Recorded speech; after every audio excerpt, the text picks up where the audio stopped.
One of the biggest rises since the trade deadline has, of course, been the Los Angeles Lakers. They look like they are playing so much better basketball, and at the time of making this video, they've currently got themselves in the play-in where, hopefully for their sake, they, of course, do win it, and for me as well, because I chucked $10 on them when they were paying, like, bloody $40 or something to win the championship. So if I win, I'm getting, like, 400. So, Lakers, yeah, please win. But of course, the Lakers are definitely making some really important strides, and of course, at the time making this video, they do actually have the 17th overall pick in the draft. Again, they're actually not swapping with the Pelicans because the Pelicans ended up finishing lower than them, especially at the time making this video. So it's a very interesting thing on how that's, of course, worked out in the end. I think Pelicans fans thought they were probably going to be taking Victor Wembanyama at the start of the season with the Lakers pick. But hey, the Lakers got their pick back.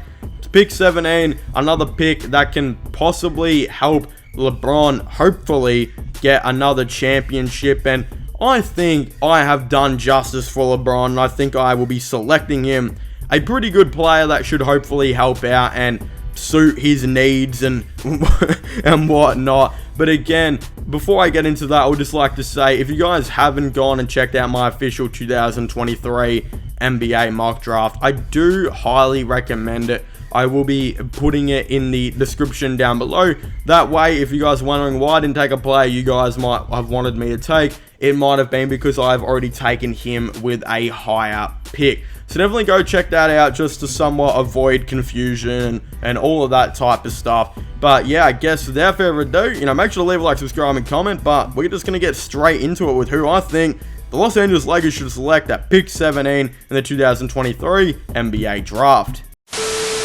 Now, with the 17th overall pick, we do have the Los Angeles Lakers, and I'm not going to lie, I always manage to forget how to say this guy's name, and I don't know, the pronunciation, I've heard 800 different people pronounce this guy's name different, but I'm probably going to pronounce his name different 800 different times in this video as well. But that is Rayan Rupert, who is actually coming out of the New Zealand Breakers in the NBL. I definitely know I didn't say that right then. I feel like I really didn't. It's very upsetting, but just live with it, guys. But yeah, I'm just going to be calling him Rupert for this video because I've already forgotten how to say his first name.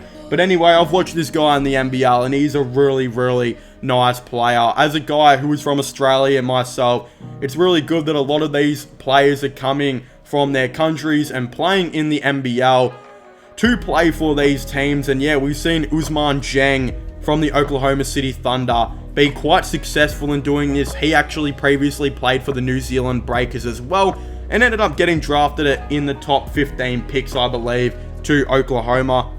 I think Rupert, another guy who's also from France, who also plays for the New Zealand Breakers, I feel like he's going to try and imitate what Dieng has been able to do and accomplish, and that's why I think he went to New Zealand and whatnot. He's also been compared to another French guy in Nicolas Batum, who has had a very great career and an underrated one. I think a lot of this guy was, for most of his career, was called an overpaid player, especially on the Charlotte Hornets, but now he's been able to kind of carve out a 10 or so year career that looks like it's going to go on for a long more time, and he's been a very solid contributor for this Los Angeles Clippers team. And I actually like this comparison.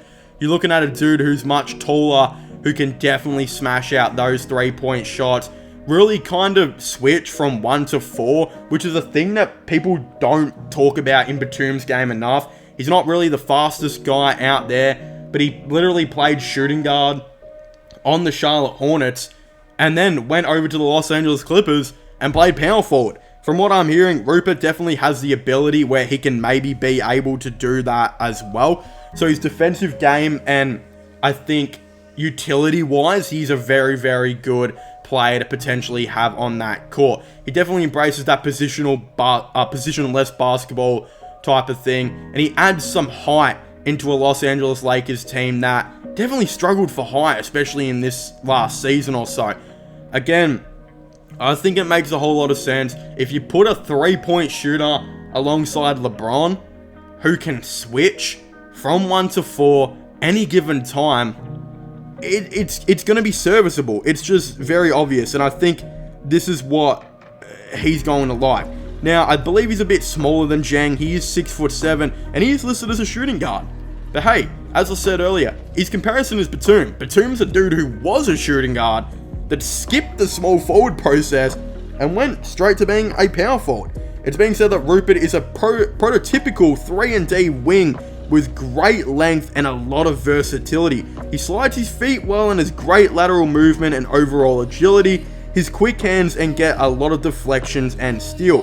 He's not yet a very consistent 3-point shooter, but has the ability to be a nice floor spacer in the next level.